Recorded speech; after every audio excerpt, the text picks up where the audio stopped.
भरा नहीं है भावों से, बहती जिसमें रसधार नहीं। वो हृदय नहीं है, पत्थर है जिसमें स्वदेश का प्यार नहीं।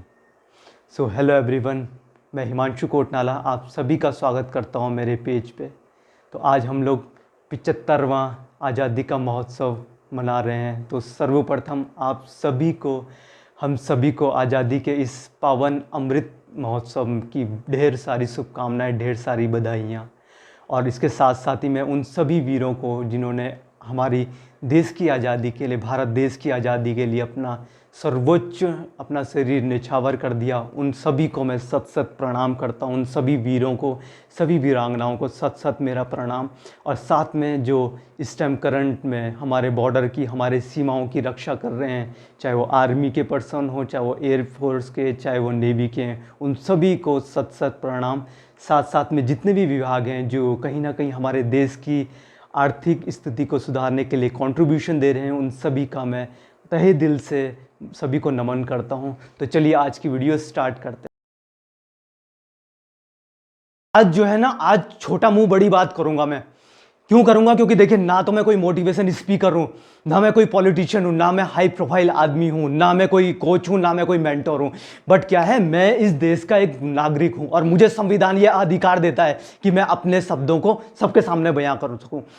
तो मैंने क्या किया, मैंने कुछ टाइम पहले एक वीडियो देखी और उस वीडियो से मैं बिल्कुल पसंद गया। बिल्कुल, मैं आपको लिटरली बताऊं वो वीडियो क्या था, वो वीडियो बताता हूं आपको। वो वीडियो एक बच्चे, मीन्स बिल्कुल छोटा बच्चा नहीं, जिसको कि समझ हो सकती है, एक साउथ की तरह वो अरब कंट्रीज थी, उनका एक इंटरव्यू लिया गया। वो इंटरव्यू मैंने बड़ी ध्यान से देखा, वो आप भी देख सकते हैं अगर बाई चांस आप यूट्यूब में ढूंढेंगे। उसमें क्या किया गया कि उसमें हिंदुस्तान में उस बच्चे को उसको घुमाया गया, काफ़ी अच्छी अच्छी जगहें उन्हें घुमाया गया।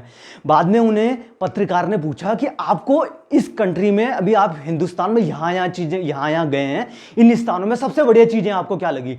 तो हर किसी की एक्सपेक्टेशन क्या थी कि वो बच्चा बात करेगा बड़ी बड़ी ऊंची ऊंची इमारतों की, जो सुंदर सुंदर प्लेसेस की, हरियाली भरियाली की। पता है उसने क्या बात करी? उस बच्चे ने, उस लड़के ने बोला, मुझे यहाँ पर सिर्फ एक ही चीज़ अच्छी लगी। वो चीज़ क्या थी? यहाँ पर बम नहीं फूटते हैं और यहाँ पर गली गलियों में गोलियां नहीं चलती। और उसके बाद जो है मैं बिल्कुल पसीज गया।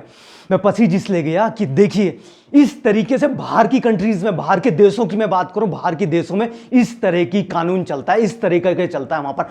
सोचिए जरा, ऐसे ऐसे वहां पर, ऐसे देशों में कितने पोटेंशियल होगा, लोगों के पास कितना पोटेंशियल होगा, बट लोग अपने पोटेंशियल का इस्तेमाल नहीं कर सकते क्योंकि बहुत सारी रिस्ट्रिक्शंस होती हैं वहां पर। और एक हमारी कंट्री है, हमारी कंट्री में हर किसी को बोलने का अधिकार है, तो हम लोग कंट्री में ऐसी चीजें करके रखते हैं। तो आज का वीडियो में इसी तरीके से, मैंने जब से वो वीडियो देखी है मेरे को नींद नहीं आ पा रही है, मैं सोच नहीं पा रहा हूं कि क्या मतलब इस तरीके की भी चीजें होती हैं। उसके बाद मैंने क्या किया, उसके बाद मैंने थोड़ा भारत देश के ऊपर रिसर्च करना स्टार्ट कर दिया, कुछ इतिहास पढ़ने लग गया। ज़्यादा तो मेरे पे टाइम था नहीं, ना मेरे पे रहता है टाइम, क्योंकि मार्केटिंग वाला बंदा हूँ भैया, काम भी जरूरी है। उसके बाद मैं पढ़ने लग गया। मैंने क्या पढ़ा? मैंने ये पढ़ा कि भारत देश एक सर्वप्रथम एक ऐसा देश है जिसमें धर्मनिरपेक्षता, धर्म ग्रंथ सब यहीं से आए हैं। सेकुलर कंट्री सबसे नंबर 1 पे मैं बात करूं ऑल ओवर द वर्ल्ड में, भारत ही एक ऐसे देश है जहां पर सेकुलर, जहां पर जो है सारे धर्मों के लोग इतने प्यार प्रेम से रहते हैं। अगर कुछ कुछ असामाजिक तत्वों को छोड़ दिया जाए तो जो है यहां पर हर कोई प्यार मोहब्बत से रहता है। दूसरी चीज मैंने ये देखी, इतनी शताब्दियों से भारत देश पे, हमारे हिंदुस्तान पे भारी देशों का जो है आक्रमण जारी रहता था। उसके बावजूद भी एक विशाल, एक अडिग, विराट रूप से हमारा हिंदुस्तान अभी भी अडिग है, अमर है। तीसरी चीज, आप पूरा का पूरा जितना भी विश्व है उसका सब इतिहास जो है निकाल के देख लीजिए। जितने भी उच्च भावों के विचार पैदा हुए हैं वो हमारे हिंदुस्तान से ही हुए हैं। और इतनी सारी चीजें हिंदुस्तान ने ऑल ओवर द वर्ल्ड को दिया है, फिर भी कुछ हमारे हैं अड़ोसी पड़ोसी जो कि हम लोगों को टेढ़ी नजरों से देखते हैं। इतनी सारी चीजें हिंदुस्तान दे चुका है, तुम्हें भी दे चुका है, जो तुम आगे आंखें दिखाते हो। उसके बाद मैंने ये देखा कि क्यों दिखाते हैं ये लोग आंखें, क्यों दिखाते हैं दूसरा देश जो हमारा पड़ोसी देश है, वो क्यों दिखाता है हमें आंखें?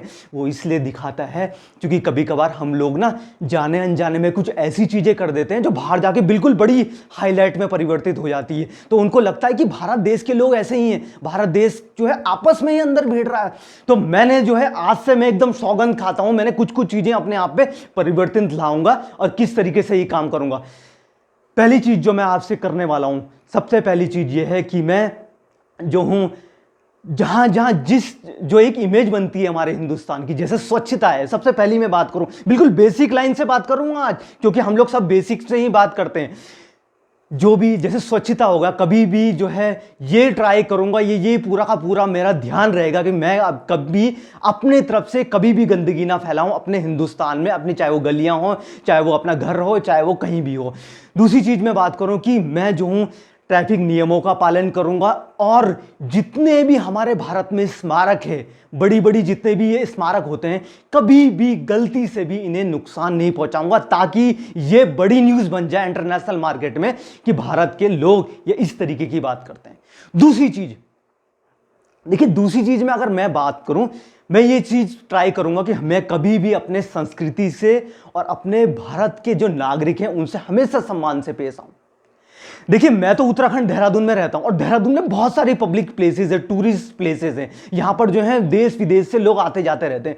मैं क्या नोटिस करता हूं, बाहर का कोई फॉरेनर यहां आएगा, ऋषिकेश, हरिद्वार, ऐसी इन जगहों में आता रहता है, बाहर का फॉरेनर आता है तो हम लोग क्या करते हैं, हम लोग बिल्कुल पसीज जाते हैं। हम लोग क्यों पसीज जाते हैं, हमारे बिल्कुल तोते उड़ जाते हैं उन्हें देख के। हम लोग क्या करते हैं, क्यों, क्योंकि वो बोलते हैं could you please tell me from where I can find this, I can find this, और उसके बाद हम बोलते हैं इसने तो ये बोल दिया, हम लोग इस तरीके की बातें करते हैं हम लोग। और यही चीज में अगर मैं बात करूं, क्यों हम अपने जो साधु संत, जो गरीब परिवार रहते हैं, वो भी तो रहते हैं, हम उनका तो अपमान कर रहे हैं, और साथ में हम लोग क्या कर रहे हैं, जो बाहर का विदेशी आ रहा है, चाहे वो कोई से भी देश का हो, उनके सामने हम बिल्कुल ऐसे दिखा रहे हैं कि हम लोग कुछ नहीं है उनके सामने।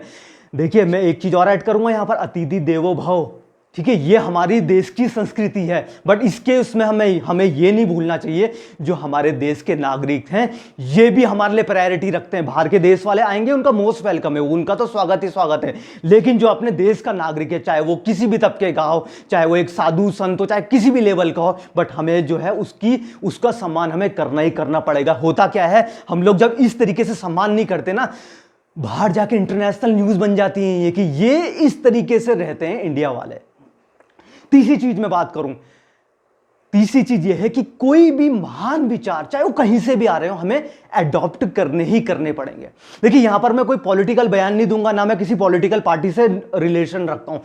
हमारे यहां बहुत सारे ऐसे महान विवाह हैं, इस टाइम भी हैं राइट नाउ, जिनका इंटरनेशनल मार्केट में नाम चल रहा है। अरे जब हैं तो तब नाम चलेगा ही चलेगा ना, तो नाम चल रहा है उनका, बट हम लोग क्या करते हैं, अरे ये तो इस पॉलिटिकल पार्टी से, ये तो इस पॉलिटिकल पार्टी से, उसकी इसको जो है डिफेम कर दें या इसकी बात क्यों माने। अरे भैया, जहां से सीखने को मिल रहा है वहां से सीखे ना। हम स्पेशल नहीं जो सीख रहे हैं। बाहर अगर जाओगे, बाहर की कंट्रीज में ये चीजें होती है। मैं कभी गया नहीं हूं बाहर की कंट्रीज में, बट मैंने पढ़ा है, जितना भी पढ़ा है। मैं ऐसा नहीं बोलूंगा मैंने बहुत कुछ पढ़ लिया, पर मैंने जितना भी पढ़ा है, इतना पढ़ा है मैंने कि वो अडॉप्ट करते हैं, वो अच्छे विचारों को अपने आप में ग्रहण करते हैं। वो ये नहीं देखते कौन सा किस पॉलिटिकल पार्टी से है। तो अगर बाई चांस कोई महान भाव अगर बाई चांस हमें मिलते हैं, हमें उसका सम्मान करना चाहिए बड़े आदरपूर्वक। चौथी और अंतिम बात मैं करूं, जो मैं खुद में अपना जो है वो करूंगा, धारण करूंगा अपने आप पे, और मैं ये चाहूंगा कि मेरे माध्यम से कहीं ना कहीं आप लोग भी सोचे कि मैं गलत हूं कि स्वदेशी अपनाओ, बेरोजगारी हटाओ। देखिए, इसका मैं एक एग्जांपल दूंगा आपको। ये हमारा पड़ोसी देश जो हमें आंखें उठा के देखता है, आंखें तो हम नीचे कर देंगे 2 मिनट में, और जो हमारे बॉर्डर में, सरहद में जो आर्मी वाले हैं ना, वो अपने आप में देख लेंगे और अपने आप पे इतना सक्षम है कि तुम जैसा को खा जाएंगे। बट फिर भी पड़ोसी देश इस कारण में ये सारी चीजें करता है और हमें आंखें इसलिए दिखाता है। आपको पता है उसका, अगर मैं एक एग्जांपल से स्टार्ट करूं, ऑटोमोबाइल कंपनीज की बात करूं, अरे बंदे ने सारी कंपनियों की गाड़ी की कॉपियां निकाल दी। आपका Mercedes, BMW, range rover, Porsche, जितनी भी गाड़ियां हैं सबकी कॉपियां निकाल दिया, वो बेच रहा है। यानी स्वदेशी अपनाओ। कॉपीराइट्स का उसमें चल रहा है, जो केसेस वगैरह चलते हैं वो चल रहे हैं, बट उसके बावजूद भी, और यहां पर सपोर्ट कौन करता है पता है आपको? उनको सपोर्ट करते हैं उनके नागरिक। ठीक है, चाहे आप पे कुछ भी कॉपीराइट कर दे कि नहीं हम आपको सपोर्ट करेंगे, हम आपकी ही गाड़ी खरीदेंगे, हम चाइना में बनी हुई मैन्युफैक्चरिंग की गाड़ियां ही खरीदेंगे, तो इस तरीके से जो है वो आंखें दिखाता है पूरी ऑल ओवर द वर्ल्ड में। क्यों? क्योंकि नागरिकों का सपोर्ट है।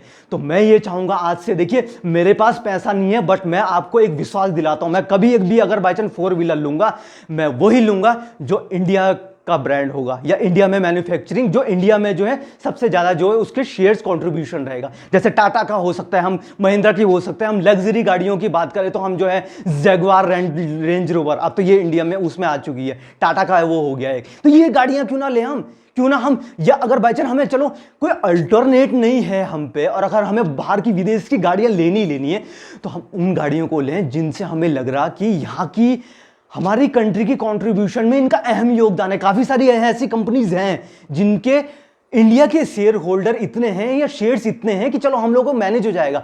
हम बिल्कुल डिनाई नहीं कर सकते क्योंकि गिव एंड टेक तो चलता रहता है, आना जाना तो चलता रहता है।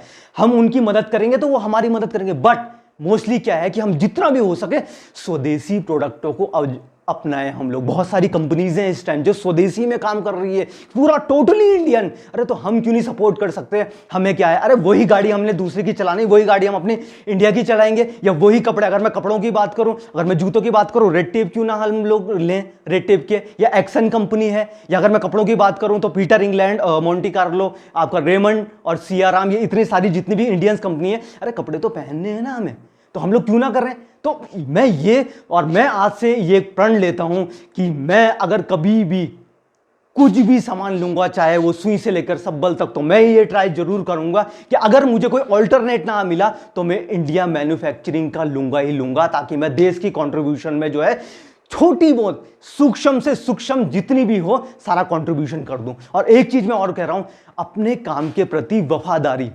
मैं जो भी काम करता हूं, अब मैं ये सोचूंगा मैं जो भी काम कर दूंगा ना उसको बिल्कुल निष्ठा और ईमानदारी से करूंगा, क्योंकि कंपनी तो इंडिया की है ना। मैं इंडिया, मेरे को गर्व है कि मैं इंडिया की कंपनी फार्मास्यूटिकल में काम करता हूं। क्योंकि और इसी कंपनी को मैं आगे बढ़ा के ले जाऊंगा, क्योंकि कंपनी, अगर हम आगे बढ़ेंगे, कंपनी आगे बढ़ेगी, देश ऑटोमेटिकली आगे बढ़ेगा और एक नाम भी होगा। जैसे हमारी कंपनी का नाम आज all over the international market में है कि इस कंपनी, हमारी फार्मास्यूटिकल का नाम है और वो इंडिया की कंपनी है, तो मुझे गर्व होता है। तो इसी के साथ मैं आप सभी को धन्यवाद करूंगा और सभी को शुभकामनाएं बहुत बहुत। आज के अमृत पावन पर्व में बहुत बहुत शुभकामनाएं आज सभी को। और मैं चाहूंगा कि देखिए, ये कोई लेक्चर नहीं, और मैं कोई लेक्चर नहीं, मैंने पहले ही बोल दिया था कि मैं ना कोई लीडर हूं ना मैं कोई मोटिवेशन स्पीकर हूं। मैंने अपनी बात रखी और ये वीडियो मैंने इस कारण बनाया ताकि मुझे हमेशा स्मरण रहे, मैं कभी भी भूलूं ना कि ये चीजें मुझे क्या चीज करनी है और क्या चीज नहीं करनी। अगर आपको ये वीडियो अच्छा लगे हो तो प्लीज एक बार आप भी गौर कीजिएगा कि मैंने इस वीडियो में कुछ चीज गलत बोली है क्या या सही करी है। थैंक यू सो मच, प्रणाम।